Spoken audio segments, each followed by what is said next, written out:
ወይኔ ናይ ወደዚህ ክፍል ተመጣሁ ጀምሬ ነፍሴ ባፌ ልወጣ ነው። ደው ደው እያለች ነው ይላል ናቲ። ወይ ናቲ አንተ ለምንድን ነው በቃ አትፍራ፣ ምን አይነት የዋህ ሰው ነህ ትለዋለች። እንግዲህ ብቻቸውን አልጋ ቤት ይዛው እየገባች ነው። ሆኖም ግን ናቲ ፈርቷል። ሰላም ጤና ይስጥልኝ ውድና የተከበራችሁ አድማጭ ተመልካቾቼ ላይክ፣ ሰብስክራይብ፣ ሼር በማድረግ ጀምሩት። ለምታደርጉልኝ አመሰግናለሁ። እኔ ዋህ ነኝ፣ ግን ደግሞ ታንቺ ጋር ይሄንን ነገር ማድረግ ታለብን እኔ በእኔ ፍላጎት ሳይሆን ያንቺን ፍላጎት ማክበር ያንቺን ፍላጎት መኖር አለበት ይላታል። እኔ ናትዬ እዚህ ተገብተው ምንም አይወራም፣ ምንም ማውራት አይቻልም። እዚህ ከገባን ወዳ በቃ ምንም ነገር የለም። መጀመሪያ አንተኛ፣ ከዛ በኋላ እናወራለን አለችው። ትወደኛለህ ወይ ታፈቅረኛለህ ወይ እያለች አዎ በጣም ነው። ትተኸኝ አትሄድም ወይ? አዎ ትቼህ አልሄድም ትላለች። በመጨረሻው ቅዱሴ አልጋ ላይ ነው እራሳቸውን ያገኙት። እሱ እንግዲህ በልተኛ ብላ እሱን አስተኝታ እሷም ልትስመው ስትል ቅዱሴ ሲመጣ ይደነግጣሉ። አይኔ ነው ቅዱሴ ነው አለና እናንተ ምን እያደረጋችሁ ነው አለ። ምንም እያደረግን አይደለም፣ ግን አንተ አልመጣም እቆያለሁ ብለህና አልነበረም ወይ? ምን እንዴትስ መጣ? ለምን መጣ? አንተ እንዴት ነው አታፍሩም ወይ? ቢያንስ በሩን እንኳን ኒና አላት። ወይ ቅዱሴ ምን እንዴት ተፈጠረ አላቅም፣ ራሱ እዚህ እንዴት እንደመጣው ራሱ ማቀው ታሪክ የለኝ። ናቲ ናተነስ እንሂድ አለች። ከዛ ጭራሽ አልጋዬ ላይ አለ ቅዱሴ። ጭራሽ አልጋዬ ላይ አስባችሁታል? ከባድ ነው። ጭራሽ አልጋዬ ላይ አለ። ቆይ ናቲ ምን ባድርግህ ነው አንተ የሚሻልህ? ምን ላድርግህ? ምንስ ልፍጠርህ? ምን ባደርግህ ነው አንተ የሚሻልህ? በጣም ይቅርታ ቅዱሴ፣ በጣም ይቅርታ። ግን ደግሞ ተፍቅሬ ጋር ቆንጆ ጊዜና ደስ የሚል ጊዜ እያሳለፍኩ ነበረ። በጣም ይቅርታ አለ። ቅዱሴም ተናዷል። ባይናደድ ነበር የሚገርመው። አስባችሁታል? እናንተ ብኮ ነው አልጋችሁ ላይ ሌላ ሰው። በጣም ከባድ ነው እንግዲህ የሚያሳዝነው ነገር ደግሞ ተያዙ። ከዛ በሉኑ ተዝውጡ አለ ቅዱስ ነው።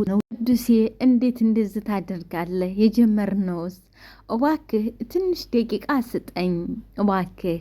አሁን እኔ ምግብ ሰርቻለሁ፣ ሂድ ብላ እባክህ። የጀመርነው ልጨርሰው እባክህ አለው። አስባችሁታል?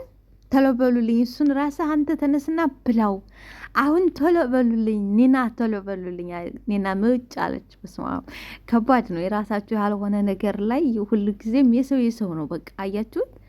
በቃ ደስ የሚል ጊዜ ሊያሳልፉ እንደ ማንኛውም ሰው ፍቅራቸውን ሊሉ ነበረ። ግን አስባችሁታን? የራሳቸው ቢሆን ግን ማንም ምንም አይላቸውም። ስለዚህ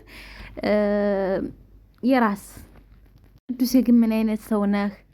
እኔ እኮ የሆነ ሙድ የገባ ምናምን ሰው ትመስለኝ ነበር፣ አራድዬ ትመስለኝ ነበር። አንተ ግን ማትረባ ነህ አለች። ቀራ ወጣች። ናቲ ቀረ።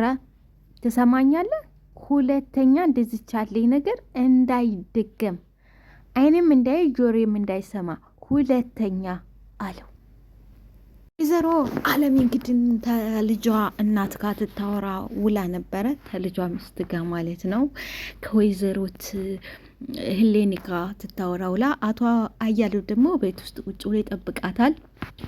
ቁጭ ብሎ እንደነበረ እሷ ትመጣለች። አዩ እንዴት ዋልክ አለችው። ሰላምታ ተለዋወጡ። የት ውለሽ ነው ቀኑን ሙሉ የጠፋሽው? አይ አንድ ጓደኛ ጋር ሄጄ ነበር ትለዋለች። ብቻ እኔ ያሰብኩት ቦታ ሄድሽ እንዳይሆንና እንዳልቀየምሽ አላት። እሷም ወይዘሮ አለሜ የት ነው ያሰብከው? አንተ የት ቦታ ነው ያሰብከው ትለዋለች። አቶ አያሌው ልጅ ጋር ሄድሽ አይደለም? ይኸውልሽ በአሁኑ እያንዳንዱ የምታደርጊው ነገር መልሶ ዋጋ እንደሚያስከፍልሽ እየነገርኩሽ፣ የልጅ ልጅን እፈልጋታለሁ። ቢሆንም ግን ደግሞ ናሆሜ ትዳር ላይ እጄን እንደማላስገባ ነው ማቀው ትላለች። አቶ አያሌው አላረፈድሽም፣ ዘገየሽ፣ እሱን ለማሰብ ዘገየሽ አይመስልሽም ወይ ይላታል። ወይዘሮ አለሜም እሱን እኮ ታላስብና ታላቀው ቀርቻ አይደለም፣ ግን ደግሞ እንደ ማንኛውም እናት ለልጅ የተሻለ ነገር በማሰቤ ነው። ለልጅ የተሻለ ነገር ስላሰብኩለት ነው። ደስተኛና መልካም ህይወት እንዲኖረው አይደለም የምታስቢለት ይላታል። እሷም አዎ እንደዛ ከሆነ ልጅ ሳሁን ተምሩ ጋር የሚኖረው ህይወት ደስተኛ አድርጎታል። ስለዚህ አርፈሽ መቀመጥ አለብሽ። አንቺን ብኮኝ ከዚህ በላይ ምን እንደምፈልግ ነው ያልገባኝ። እኔንም አለችኝ ሁላችሁም የኔ ልጅ ህይወት እምሩ እጅ ላይ ነው ያለው ነው እያላችሁኝ ያላችሁት ትላለች ወይዘሮ አለሜ። አቶ አያሌውም አው ሁሉም ለናሆሜ የሚወዳትና የሚያፈቅራት እሷ ስለሆነች ነው፣ ሁሉም ስለሚያውቅ ነው። አንቺም ብኮኝ ምሩ ለናሆም አኮንም የሚለውን ከጭንቅላትሽ አውጭና ትሆናንሽ የሚለውን ወደ ጭንቅላትሽ ያስገብተሽ ከዛ በኋላ በውስጥሽ የምትሰማሽን ደስታ አስቢው ይላታል። እሺ አስብበታለሁ፣ ምሳችንን እንብላ ትላለች። እንግዲህ አሁንም ወይዘሮ አለሜ ፈጽሞ ምሩን ልትቀበልና ልትወዳት አልቻለችም። ሆኖም ግን ሁሉም ሰው በአሁኑ ሰዓት ምሩዬ የዋህነትና መልካምነቷ ግን ለሁሉም ሰው ተቀባይነት እንዲኖራት አድርጓል። እንግዲህ ሲከፋት ለብቻዋ ያነባችው ምሩ በመጨረሻ ናሆም እንዳይሰማ ብላ አስባ ቢሆንም ሀዊ ግን ለናሆም ትነግረዋለች። ከዛ በኋላ ምሩ ለናሆም መንገሯን ትሰማ። ቆይ አንቺ ማንገሬ ብለሽ ነው የነገርሽው? እኔ ራሴ መናገር ተፈለግኩ አፋለኝ አልነበረም ወይ ትላለች ምሩ። ሀዊም አንቺ ለብቻሽ መታገልና ለብቻሽ ማንባት የለብሽም። እሱ ባደረገው ነገር ማንባትም ካለበት ደግሞም ጥፋቱን አብራችሁ መጋፈጥ አለብሽ እንጂ ለብቻሽ ቤት ዘግተሽ ማልቀስ የለብሽም ትላለች። መናገርና የውስጥሽን ማውጣት ብትችማ ኖሮ እንደዚህ እኮ አትጎችም ነበር ትላለች። ሀዊ ለምንድን ነው ራስሽን እንደዚህ ምቀጭው? እንደዚህ ራስሽን የምታሰቃየው ለምንድን ነው? ለማስ ብለሽ ነው? ጥፋቱ ያንቺ አይደለም። ልጅ ወልዶ የልጅ አባት ብላ የመጣችው ሌላ ነች።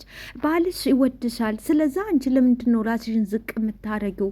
እሱ እኮ እየወደደሽ ነው፣ እያፈቀረሽ ነው። ከማንም ከምንም በላይ ለአንቺ ነው ቦታ የሰጠሽ።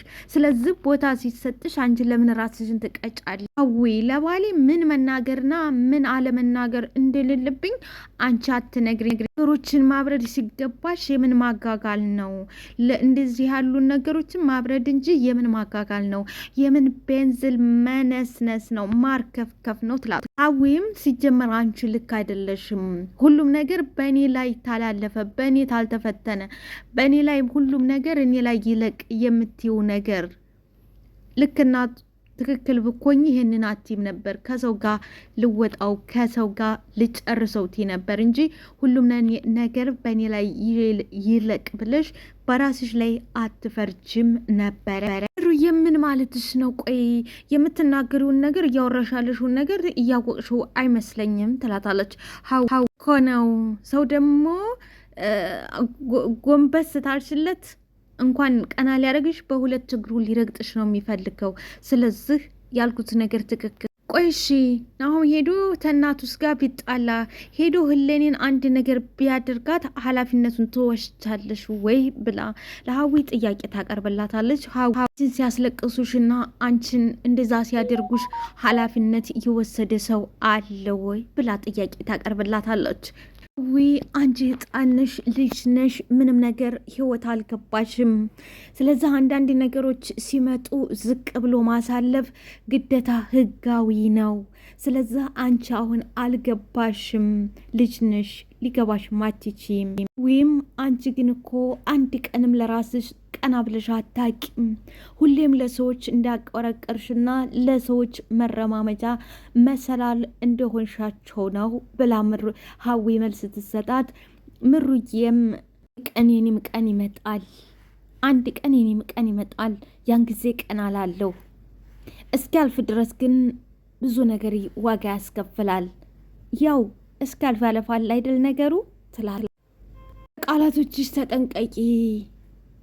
ሁሉም ነገር በምንናገራቸው ሰው ላይ ጉዳት ልናደርስ እንችላለን። ለምትናገሪውና ለምታወሪው ነገር ቃላት ምረጭለት ትላታለች። ለመሆኑ ቀስ ብለሽ ነው የተናገርሽው ወይንስ እንዴት ብለሽ ነው ትላታለች። ሀዊም አልጨመርኩም አልቀነስኩም፣ የነበረውን እንደነበረ ገልብጫለሁ ትላለች። አሁን እኔ ምንድን ነው የማደርገው አለች ምሩ ወደው አለም እየደወለች። አየሽ አይደል አለም እየደወለች አሁን ምን አወራለሁ ምንስ አደርጋለሁ አለች። በጣም ነው የምፈራው ባይዘው ወይ ምሩ ራሷን ለሰው መስዋዕት ታደርጋለች። እንግዲህ ምሩዬ ወይዘሮ አለምዬ ትደውልላታለች። ወይዘሮ አለምዬ ስትደውልላት ወደ ሀዊ ትዞርና ሀዊ ብቻ በእኔና በባሌ መሀል አንድ ነገር ቢፈጠር አለቅሽም።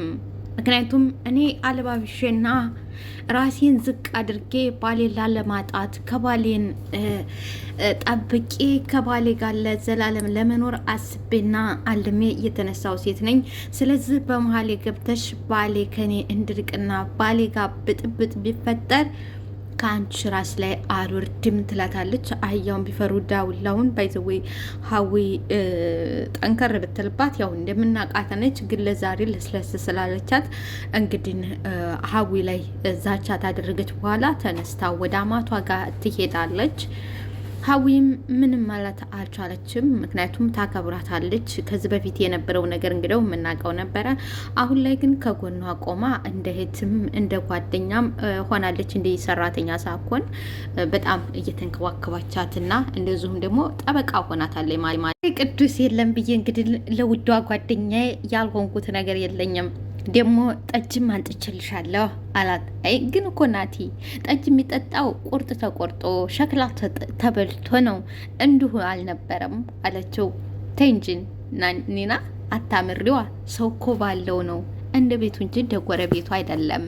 አሁን እንቀመጥና ባለን ነገር እንደሰት እናጣጥም ተብሎ እንግዲህ ከዚህ በኋላ አጣጥመው ጠጁን ከጠጡ በኋላ ይሰክራሉ። ከዚህ በኋላ ነው ወደ አልጋ ሄደው ንናዬ መጀመሪያ ላይ በጣም ፍቅሯን ትገልጽለታለች። እሱም በጣም እወድሻለሁ ይላታል። ከዛ በኋላ ቁጭ ላሉ ይጠጣሉ። እንግዲህ ጠጅ ተጠጥቶ ምን ወዴት እንደሚወስድ ታውቃላችሁ። ከዛ በኋላ የቅዱስዬ ውሃ የመሰለች አልጋለች። እዛ አልጋ ላይ ሄዶ እንግዲህ እሱ ቀደም ብሎ ይወርቃል። ንናዬ ከዛ በኋላ ወየ ልትል ስትል ቅዱስዬ እንግዲህ የደረሰባቸው ራሳቸውን ስተዋል። ሁለቱም ራሳቸው አያውቁም። ምክንያቱም ጠጅ መጥፎ ነው፣ ያው ሰክረዋል። በቃ ቅዱሴ እንግዲህ አይመጣም ተብሎ ነው ይሄ ሁሉ ሰርፕራይዝ እና ይሄ ሁሉ ነገር የተደረገው። አይመጣም ነው። ይህ ሰው ብዙ ጊዜ እንደዚህ ያጋጥማል። ይህ ሰው ሆኖ አይመጣም ስትሉ ሰው ይመጣል። በቃ የሰው ቤት እስካላችሁ ድረስ የሰው ጥገኛ እስከሆናችሁ ድረስ የሰው ነው፣ አትደሰቱበትም። የሰው ነገር ደስታው የለም ሁልጊዜም። በቃ አሁን እነዚህ ልጆች እንግዲህ የራሳቸው ቢሆን ማንም ምንም የሰው አልመጣም ብሏቸው ተሄደ በኋላ መጣ አለቀ። አመሰግናለሁ ስትለው ኑኑዬ ግን መቼ ነው ወድሃለሁ አፈቅራለሁ የምትይኝ? ሁልጊዜ ይህን ቃል ታንቺ ጠብቅሻለሁ። መቼ ነው የሚወጣው? በጨዋታ መሀል እንኳን አንድ ቀን ለምን አያመልጥሽም? እኔ እየጠበኩሽ ያለሽው እያጠበኩ ያለሁት እወድሃለሁ የምትለኝ ቃል እየጠበኩ ነበር ይላታል። እኔ እኮ ለአንተ ስትለው እንዳጨርሹ እኔ ዛሬ ምንም መጥፎ ነገር መስማት አልፈልግም። ዛሬ ደስታዬ ቀን ነው። እንግዲህ እሷም ናትዬ የእውነት በጣም ነው የምወድህ። አንተ እኮ ከነ ሙሉ ማንነቴ ወደህና ፈቅደህ የተቀበልከኝ። እንግዲህ ምሩዬ ወደ አማቷ ጠርታት ወደ አማቷ ቤት ስትሄድ እየነበረ ባለችበት መንገድ ላይ ህለኔን ታገኛታለች። የፈረደባት ህለኔ አንገቷን ታንቃታለች። እኔ ቆይ በየትኛው ኃጢአቴና በየትኛው ስራ ነው በአንቺ ነገር ሁልጊዜ የምጨቀጨቀው የምቀጣው በማለት ታንቃታል። መሆንሻል ምሩ መሆንሻል፣ ተረጋጊ እንጂ ቆይ ደግሞ ቃሌን እየጠበቅኩልሽ አይደለም ወይ ትላለች። ምሩዬም ቃል መጠበቅ ማለትና ትርጉሙስ ምን እንደሆነ ይገባሻል ወይ ታውቂያለሽ? ምሩ እስከዛሬስ በጣም አናድጄሻለሁ፣ ብትናደጅም ታውቂያለሽ። አሁን ግን እኮ ምንም አላደረኩሽ በማለት ትላታለች። ላይክ፣ ሰብስክራይብ፣ ሼር አድርጉልኝ። አመሰግናለሁ።